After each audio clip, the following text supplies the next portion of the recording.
What's up, everyone? Harry the Big Dog here. This is the DJ interview. It's still within 8ish. You know, my thing is 8ish. Anytime between 8 o'clock and 8:59, I'm good. So, what's going on, everybody? I hope everybody had a wonderful day. If you are live with us right now, put your name in the chat and let us know where you are listening from or tuning in from. We got one of the Philadelphia's own DJ, and his story is a little, you know, good because he's a late bloomer. He's of age, but he's like a late bloomer to the whole DJ game, and we gonna find out his story and everything about this dude. What is up, my brother DJ, What's up, the man? architect, the The architect architect. DJ? The architect. The architect is in the building. What's up, man? Thank you for having me. I What's up? appreciate you, bro. What is going on with you? Man, ain't nothing, man. Just living life. You know how that go. I Living life, know living the that. dream. Trying to fill the seats one DJ beat at a time. One DJ beat at a time. So, One DJ beat at a time. before we get started, when I last had contact with you, you was at a party or you was Yeah, doing one? yeah. I was DJing a baby shower. Oh, cool. So you Yeah, do those too. yeah. I do it all, man. I do anything that requires a soundtrack that you want me to do it. I do it, man. I do it. You know, gotta have some limits. I ain't DJing in no cemetery. I tell you that. That's a But dead issue, right? that's it. That's dead. But you know, I'm for most likely, I'll DJ anywhere, man. I don't, and not only, and for me, it ain't about the money. It's about the experience. Honestly, it's about the experience because every party ain't gonna be the same. Every crowd ain't gonna be the same. So you get to read. It's a practice of reading the crowd and learning what you need to learn and seeing the things that you need to see. So every single event that I do is a learning curve for me. So That is that's the dope. bonus. The money is the bonus, but I really there for the experience, honestly. That is dope, bro. So let us know uh, your real name, your government name, if you want, your where you got your DJ name, and when you started in this DJ name. I know some of this answers, but All right, let us okay. know all of this. All right. Well, my real name is Eric. And it's funny because you can see if you look into my DJ name, you'll see my actual real name is spelled ARIK. So the architect kind of stemmed from that, but it was more so when I wanted to create my DJ name, I wanted to get something that was kind of dope. You know, something that sounded good on the drop. You know, that could be a drop and people will remember it. So it was Yeah. So I thought about the architect, but I said I wanted to be. It was at first it was the architect, but then I was like, I didn't like how it. I didn't really like how it looked when looking at it. It's like it could be mistaken by so many different things. Like, oh, the architect is coming. What is he about to build a house? What is he doing? So actually my dad was like kind of an inspiration for it too. He was like, yo, just say it and be unique. And then my big brother, shout out to Slap, he helped me with it, and one of my best friend Dust, he came through. He helped me with it too. So it came from that. And then with my other best friend with the Caribbean heritage, he's put the spin on it. When I told him the name, he put the Caribbean spin on it. I said, yeah, that's what I'm gonna do. I'm gonna put the Caribbean spin on it, and we're gonna put the DI and make it D instead of the. So Yeah. the architect DJ. Let me build your moments with you. Let me build your moments with you. That's my catchphrase. Oh, that is so dope, bro. Thank you, man. Appreciate So it.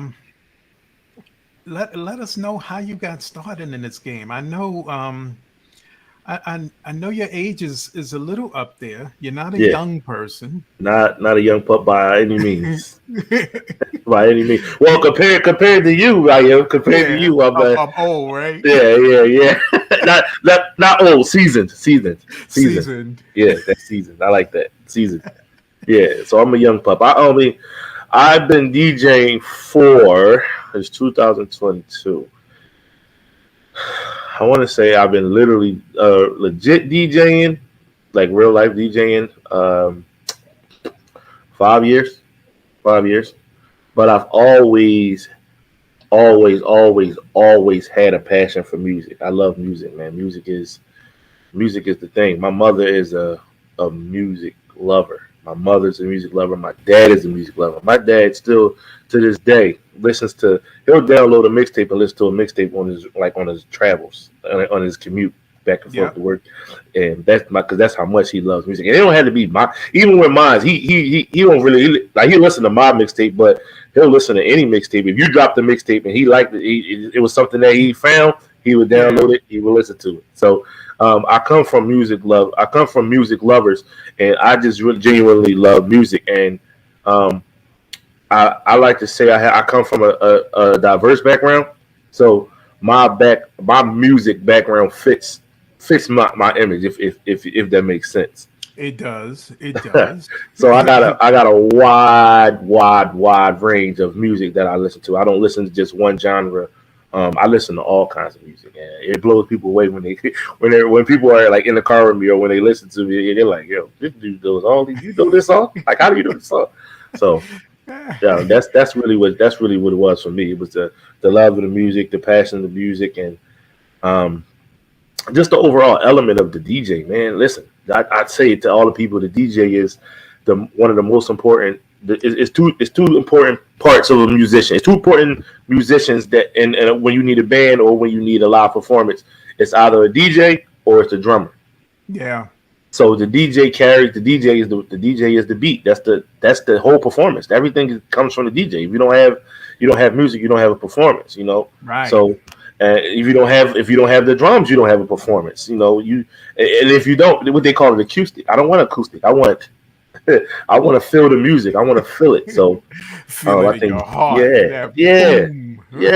yeah. So that was one of the main things that pushed me toward DJing. Even though I've been in love with music since the beginning, I've been in love with music since the beginning. So I Nice. always wanted to be a DJ. So you're from the Philly area. Yes, sir. Born and Is that raised, born and raised in the Philly area? born and raised, What Philadelphia. what earliest era of music do you remember? 80s, 90s, 2000s listening to and was like, "Yo, I'm in this hip hop thing." So I remember back early time. I remember um like I was born in '85.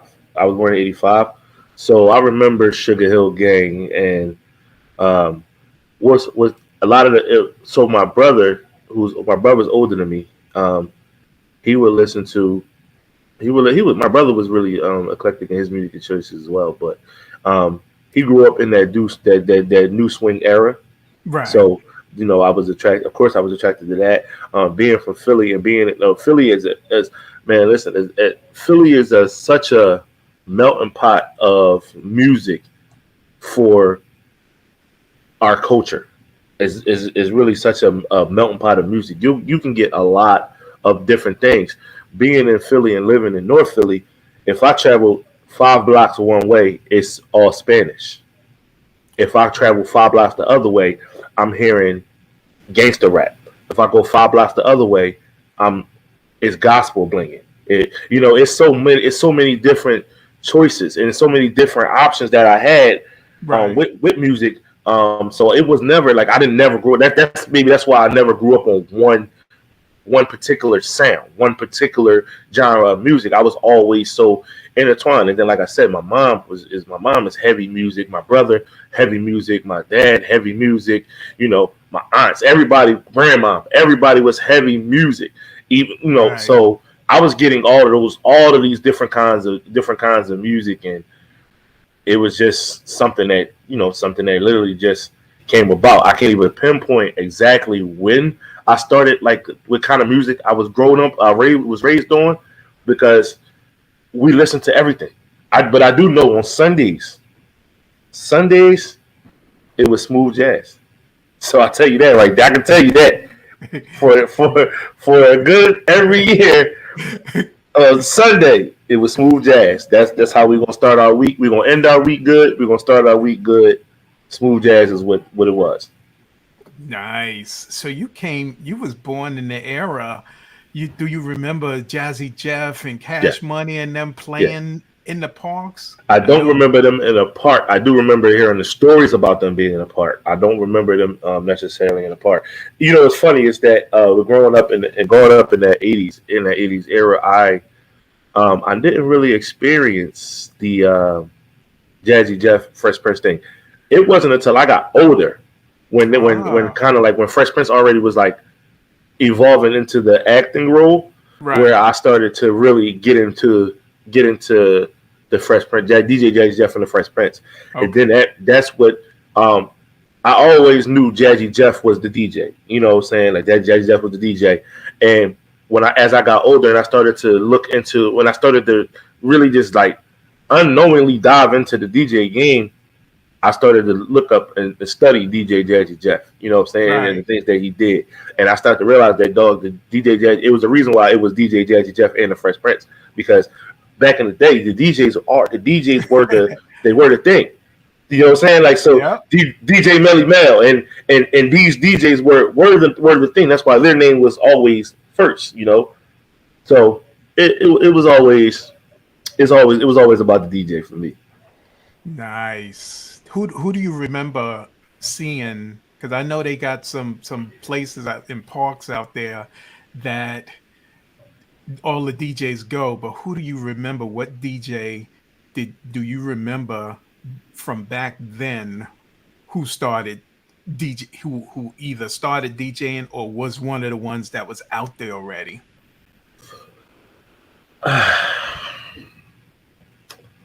So for me, I never growing up, I didn't get to go parks much, Ah, okay. but our block party, you know, as I explained to you, the block Right. parties was where I saw the DJs.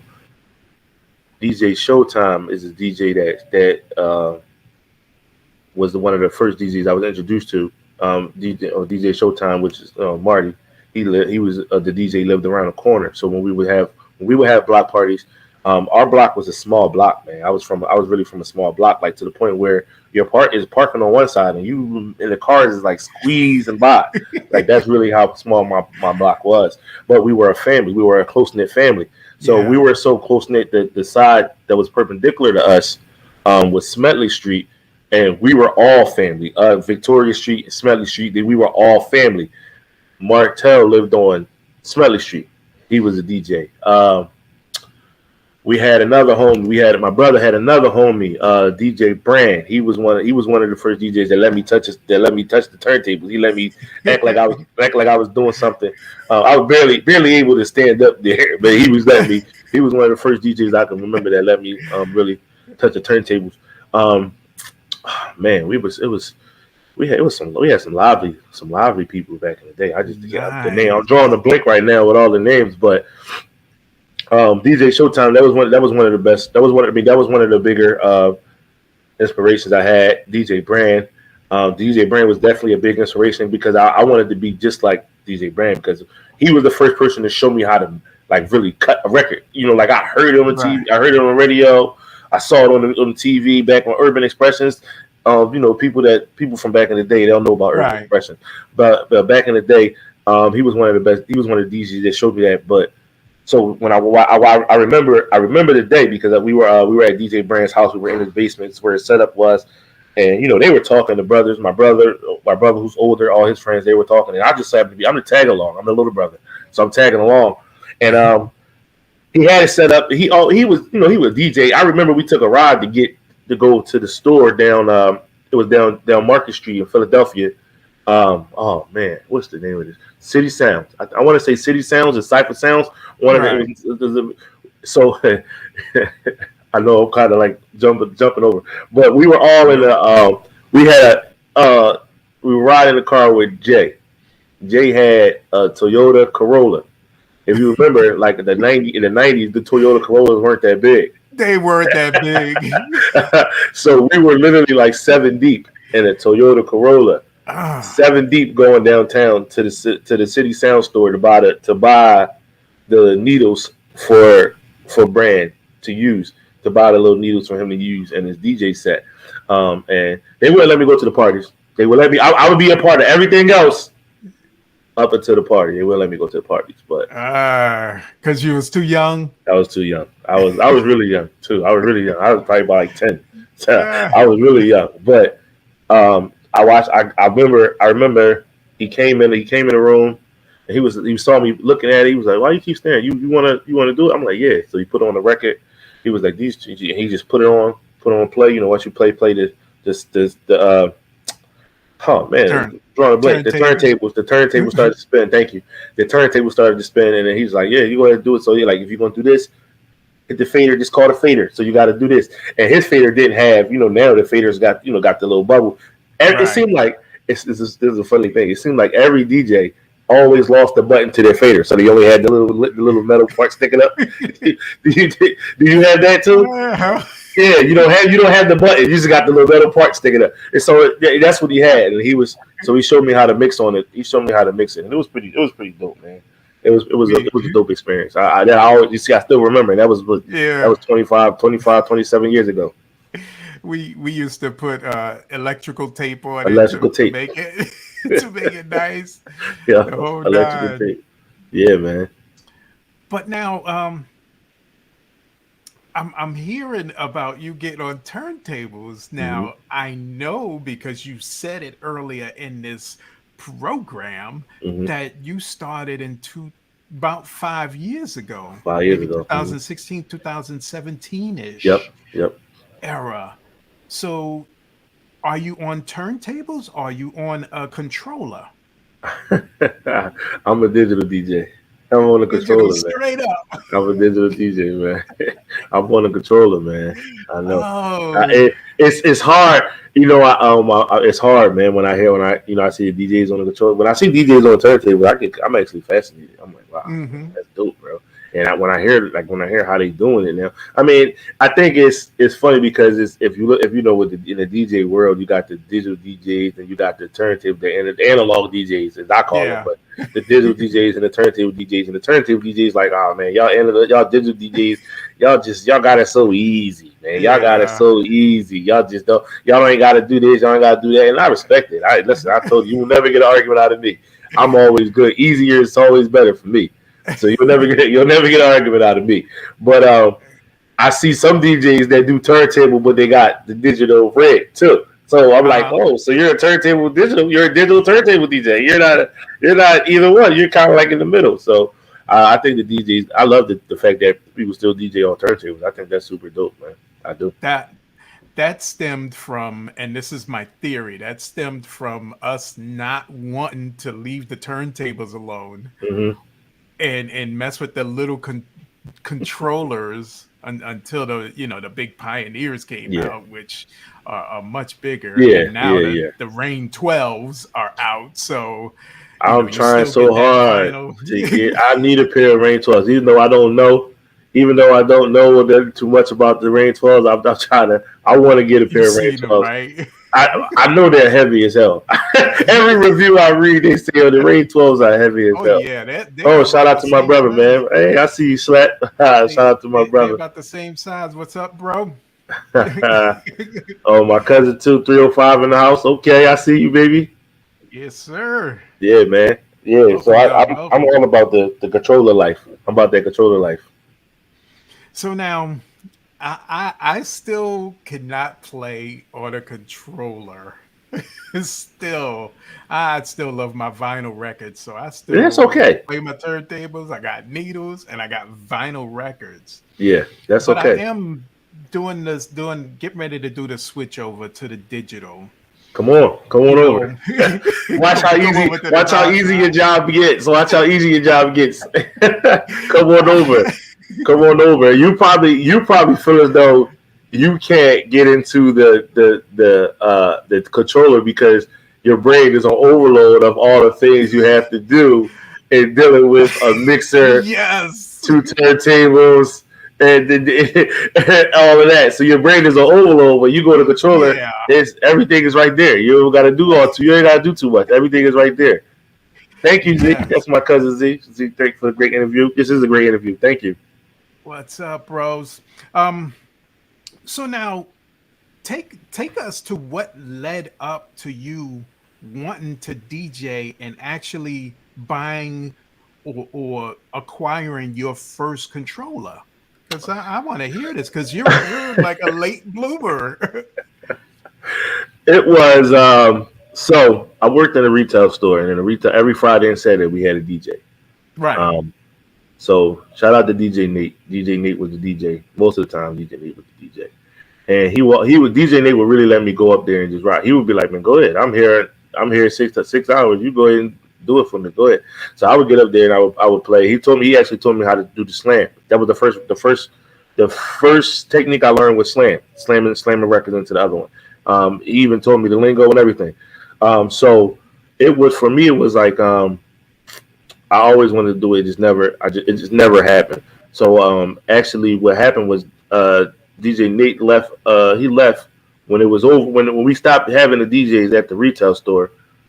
There was 212s left there. 212 pilots there. One was broke, one wasn't. So I took one. I asked, "Hey, can I take this?" It was just laying around. It was like, "Yeah, you can take it." So I took the 12. I brought it home. I tried to, I tried to figure out the things, how to make it work, how to do the different things. It just wouldn't turn on for me. So plugged it up and everything. It just wouldn't work for me. So it was like, okay. I put that down. I said I'll look into it. I'll come back to it again eventually. Never got back to it. It was just like taking up space in my house. I threw it away. So fast forward maybe about 3 or 4 years, I'm literally sitting in my living room and I'm literally watching DJ videos. Like I said, I literally unknowingly got into it because I was so in love with music and Right. in love with the DJ. Talking to my brother, and he was just like, "It'd be dope if we because me and my brother always talked about our entertainment purpose. We felt like because of who we are and our personas, Right. that we could be an entertainment service, just us. We can go. My brother's a dope ass MC, bro. He's a dope MC. Okay. So if he's emceeing your event, I guarantee you the people are going to say, "Yo, he was the blessing on the mic." And he's like, you get a mic in my brother's hands. Listen, It's over, huh? you ain't even got to give him. Just say, "Hey, I need this to be the vibe." Yeah, he got it. So we was having a conversation about it, and he was just like, "Yo, you know what would be dope if I was the MC and if you was the DJ, bro? That'd be so dope." So I said, "Okay." It stuck in my head. I said, "Okay." So literally, no BS when I say this. Me and my dad was sitting on the couch on a Saturday. It was a Saturday night. It was like it was in the wintertime because it got early. It was dark early, so it was about like. I got up and me and my dad. We went to Sam Ash, Cherry Hill. Went to Sam Ash. I found it. I said, let me see what I can find over here. Found a controller. My dad was like, "Look, if you serious, I'll buy it." Because my dad was a DJ. He wasn't a DJ, but he was more of a producer. He was more of a producer. So my dad is a technical genius. I want to say technical genius, but he loves tech. Like he's a tech guy. Right. Anything tech. So in the 80s, what was the hottest tech that was out?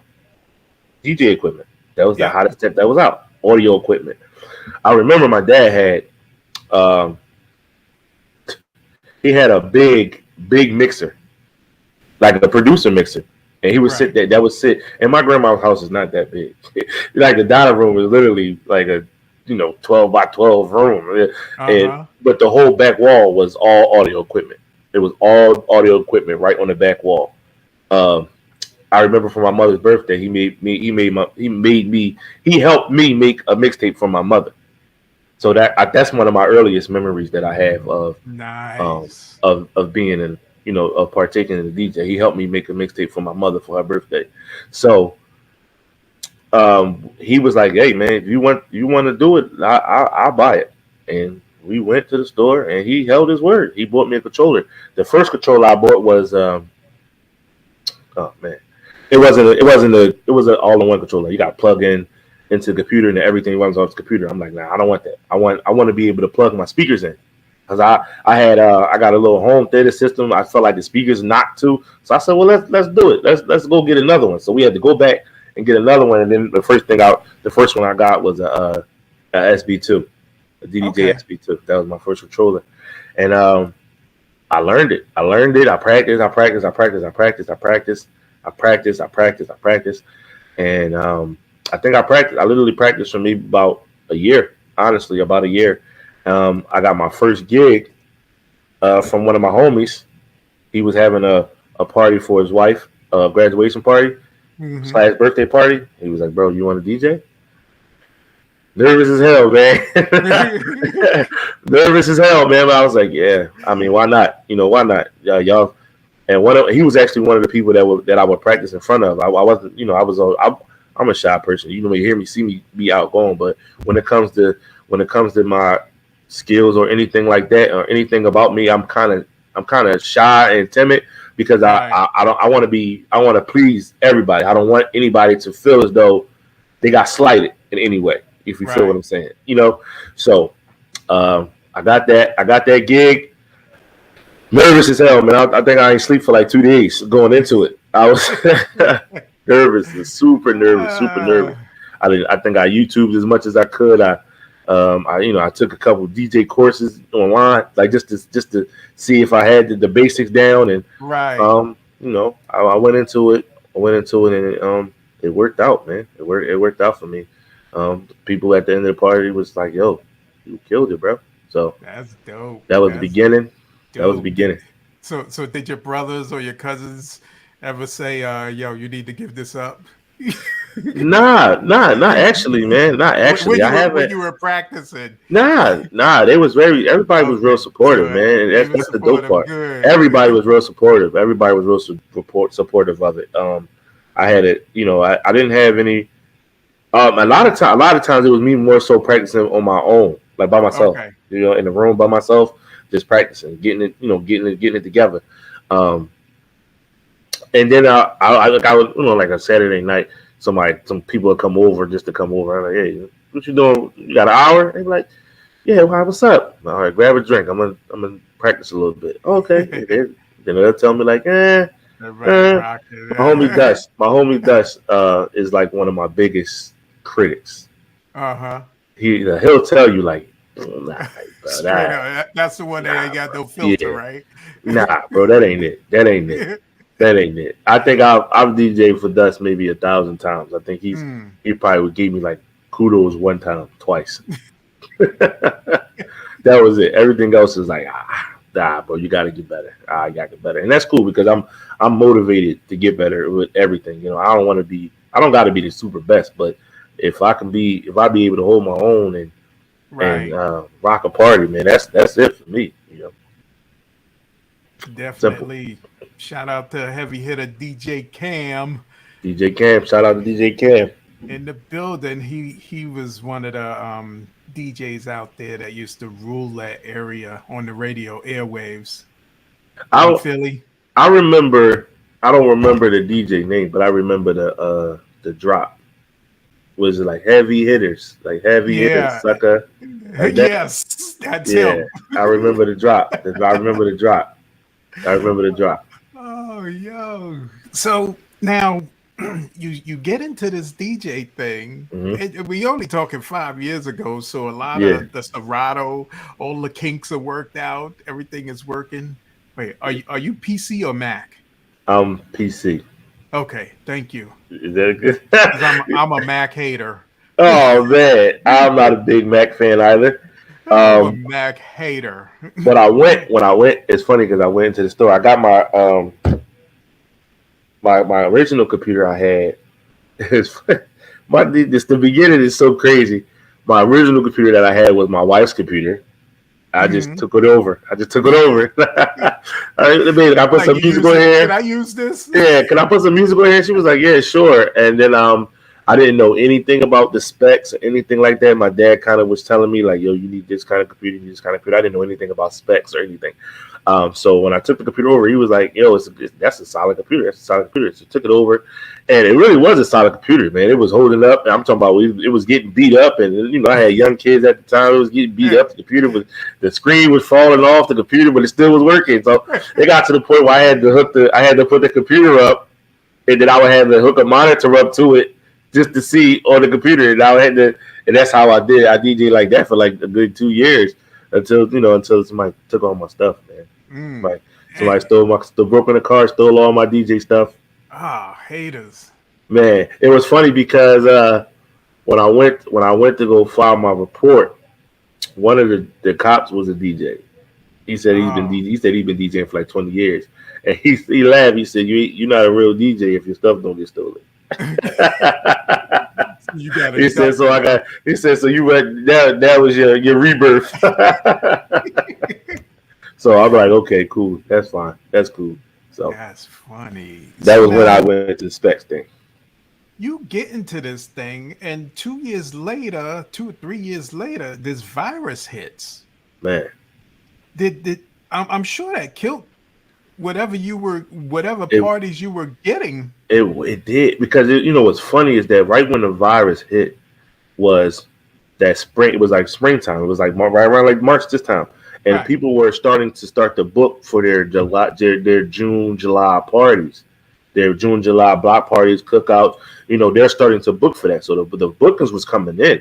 The bookings was coming in. People was like, "Yo, listen, I need you, bang, bang, bang, boom, boom," and then it was just like dead. So now people like, "Yo, we gotta cancel my party. The people, my venue not, or the venue not, they not having it. They're not opening. They're closing. The world shutting down. So, we had to literally go with the flow.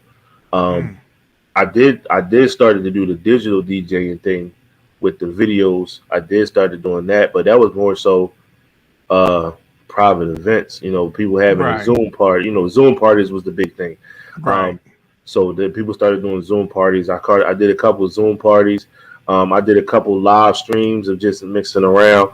But I really took that time to really try to focus on the actual business part of the DJing, because I realized once I realized I had the skill to do the DJ thing. All right, now let me focus on the business part of it and try to capitalize on that while I got the downtime, because I knew once they said outside was going to open back up, people was on parties left and right. And even still, it's not back to what it was previous to it, but it's getting there now. This might be a good summer. You said you streamed. Where did you stream to, and how often did you do it? Not often as I should have. I was one of those people. I took the back seat. I took a back seat to a lot, honestly. I should have looking back into it now. I should have been a lot more progressive in my stance of being out there more. Right. Because I honestly feel like if you had a good, you could have made a good name for yourself coming up in the pandemic. If there were DJs that started in the pandemic, they could have made a good name for themselves, because you're at a place where everybody's in the same place. Everybody was looking for something to do. They were looking for something to do, on every stream. Instagram, cool. That's how Versus came about. With Facebook. Oh, you want to go Facebook Live? Boom. Oh, you want to stream? You want to have a Zoom meeting, Zoom party? Boom. Oh, you want to? So it was, if you came up in the pandemic, and if you were a pandemic DJ, you could have made a name for yourself. I was unfortunately unequipped with the know-all of doing that, and I didn't really take advantage of that. Right. Yeah. So it was to my fault, but it'll get better. I've lived and I've learned. That's actually when I started this DJ interview. I started in June of 2020. Okay. Because all the DJs were available. Yeah. Yeah. Had this virus didn't happen, this show probably doesn't happen, because exactly I'm not able to get the DJs like I was. So let me give you a funny thing, man. we talk. You know, you and I talking. So Yeah. I've all like I said, I've always wanted to be a DJ.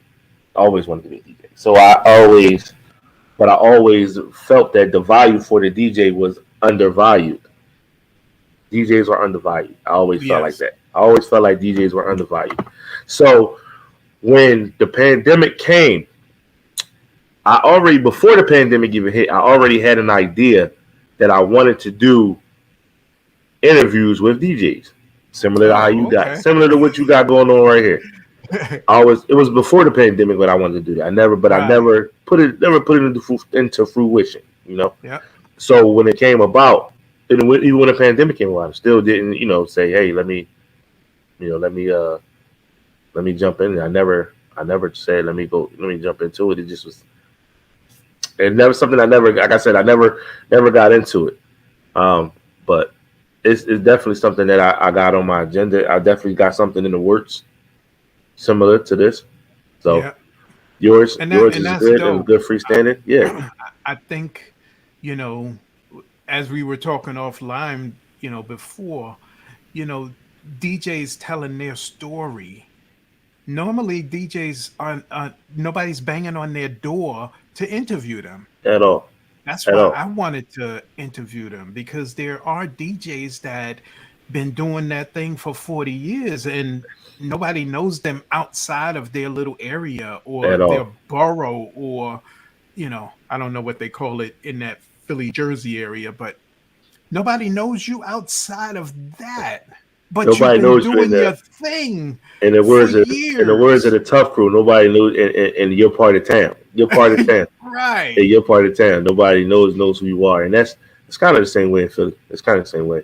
If you're not, um, now it's different. It's better now because the bars are open and people are coming from all over all parts of the city, Yeah. and they're visiting and they're coming into the party. But for the most part, it's kind of like that, and it's kind of like that.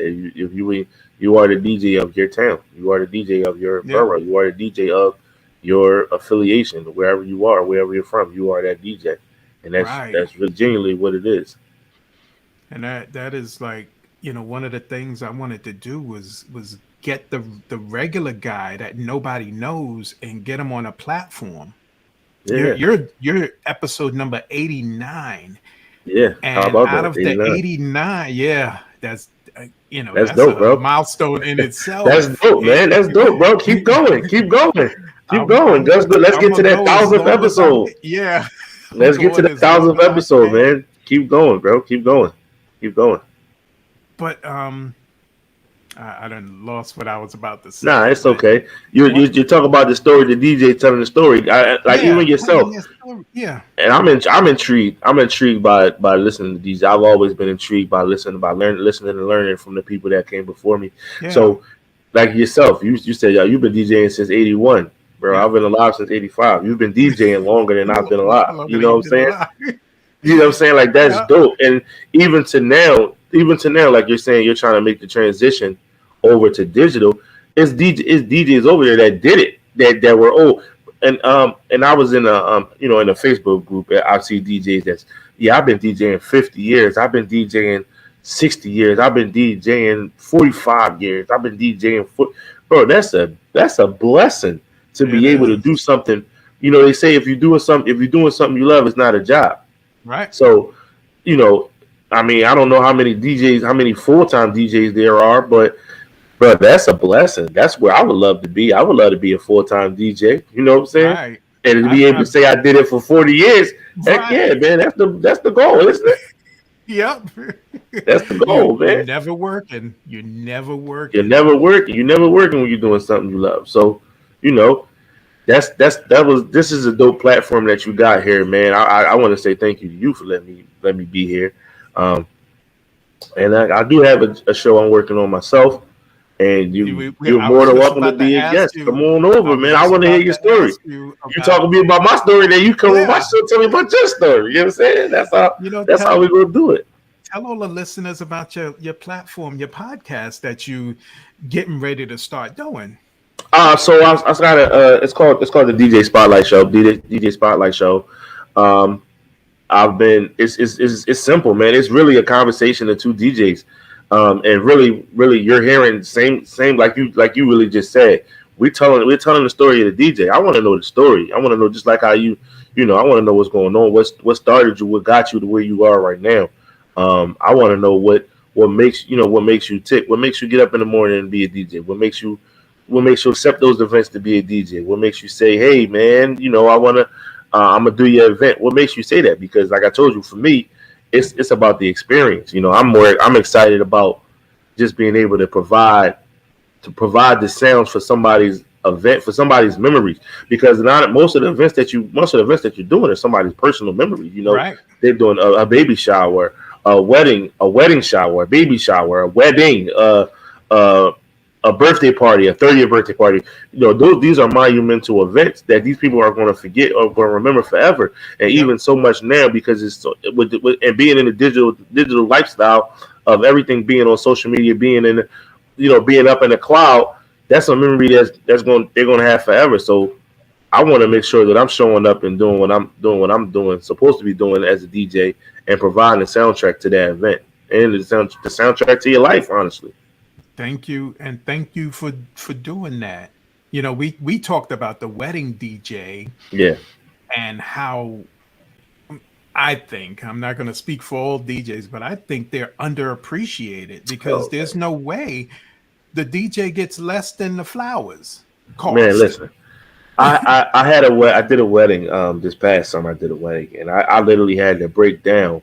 Like, listen, because they was like, oh man, we were looking into DJs, and they were costly and costly. And even in the Facebook group, I see a lot of people take shots at the DJs that charge 500. And listen, if a DJ wants to charge 500 for a wedding, Bob, and you want to do that, by all means, my man, that's you.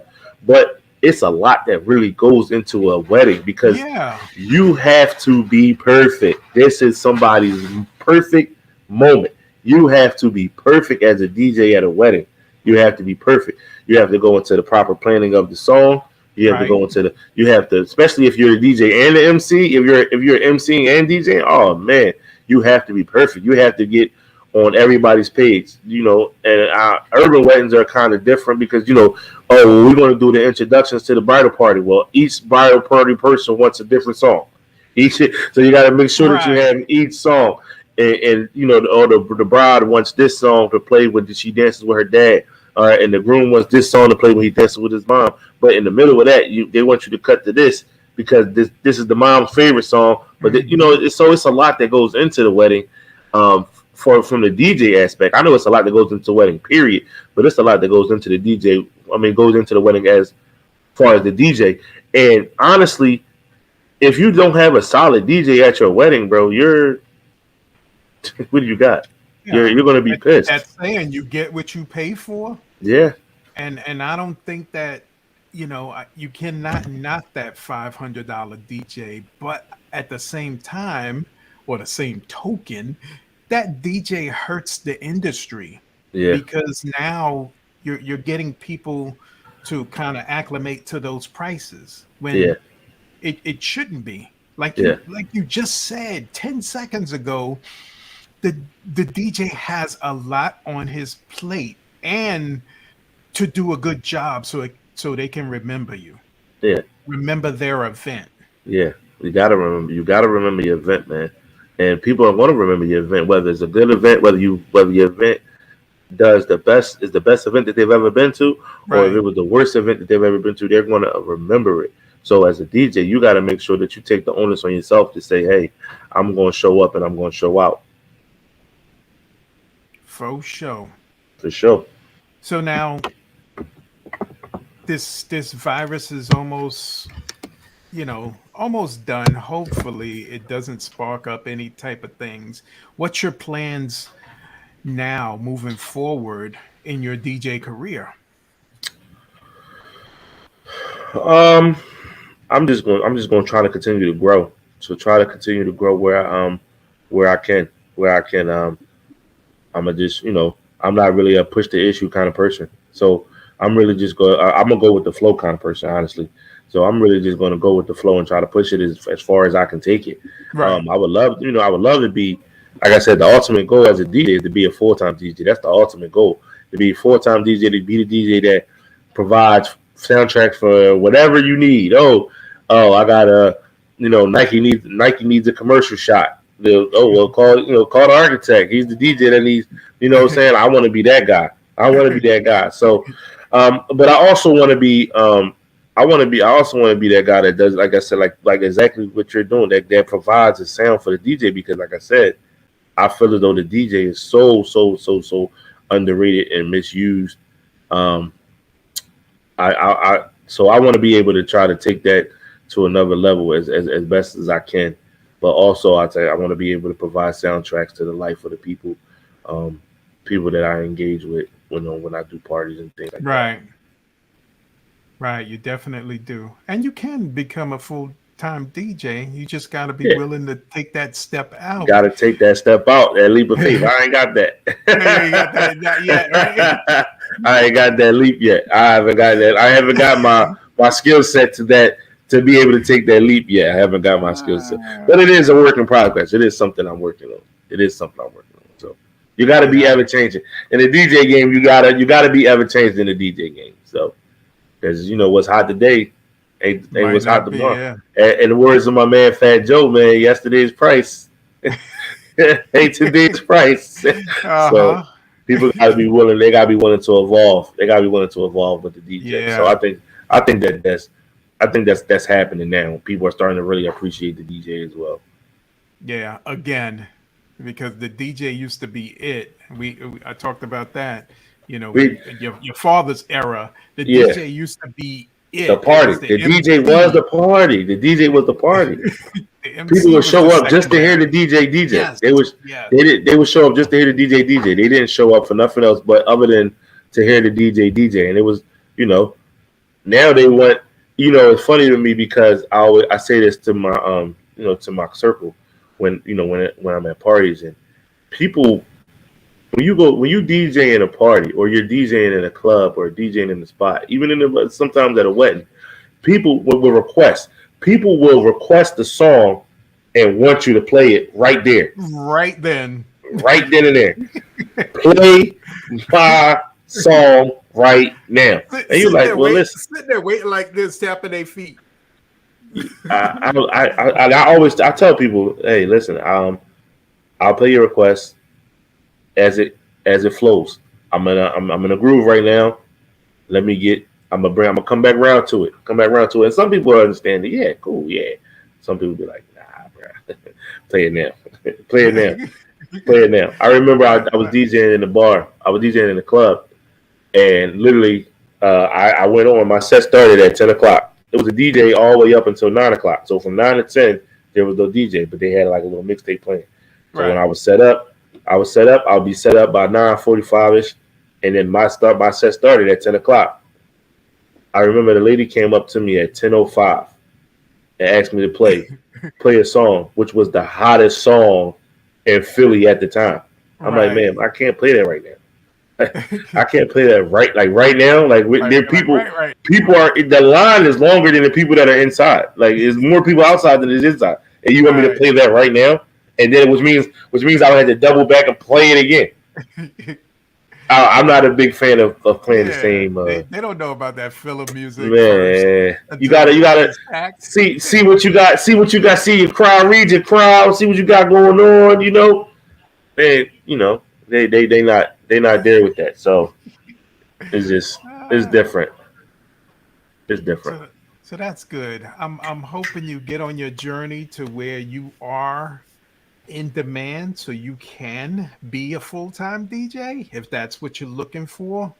I'm going to support you in your show, your podcast show. I'm going to be on it. We'll talk after this. Yeah. Anybody you want to shout out before we close this thing down? Yeah, definitely, man. You got to have shout outs. You got a family, right? So shout out to First and foremost, man, I got to shout out to Father God for giving me the skills and the skill set and the blessings to bring DJ. Before every performance, I pray, please, Lord, don't let me have any technical failures. Please, the tech gods be with you. Please, let me rock this party. So That's first and foremost. My wife, my biggest supporter, my wife, Sharon. I appreciate you. I appreciate you so much. My kids. I appreciate you, Alex, Zamir, Ashley, Jaden, Zaki, Asir. Um, all my kids, my family, my big brother. My big brother was in here. My cousins, all my family, man. Everybody that support me, that been rocking with the Architect DJ, keep rocking with the Architect DJ. Keep on going. Keep booking me for y'all parties. Keep vibing with me. Y'all can follow me at IG at The-Ark-I-Tekt. It's spelled right there, the Architect DJ. Follow me on I got a YouTube channel, the Architect DJ. Y'all can look me up there. I got that's where I'll be dropping my DJ show on my DJ channel, my DJ page. We're gonna have I got mixes coming. I got another podcast in the works, another podcast with my brother. So like I said, man, I'll tell you about that, man. My brother, he's the show. He's hilarious, man. He's hilarious. It's funny because I always tell my brother before Sunday, I said, bro, you remind me so much of Will Smith.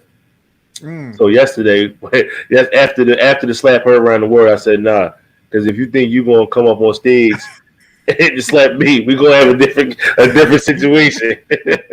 So y'all can look out for that. We got the Brotherly Love podcast coming out. I got another podcast with my wife who's amazing, called God Don't Bless No Mess. So make sure y'all look out for that podcast we got coming out, man. We working, man. We just working, bro. We just working. So you're on your way to becoming full time.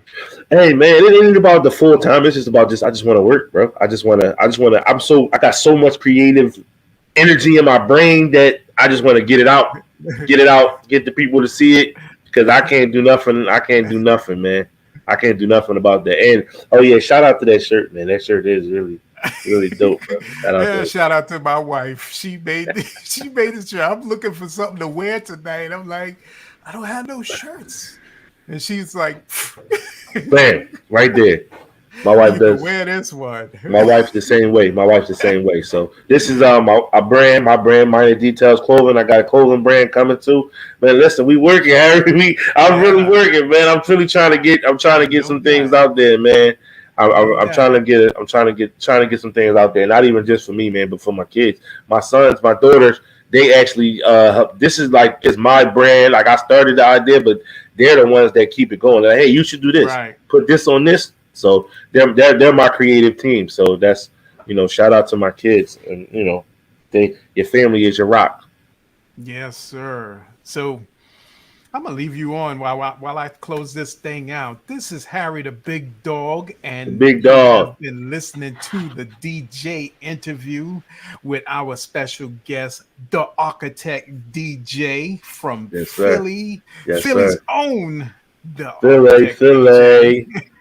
Philly's where I am from. Where I'm from, yo. Shout out to Harry, man. We will see you guys next week. We are here every Tuesday, 8-ish Eastern time. And we are out of here. Peace.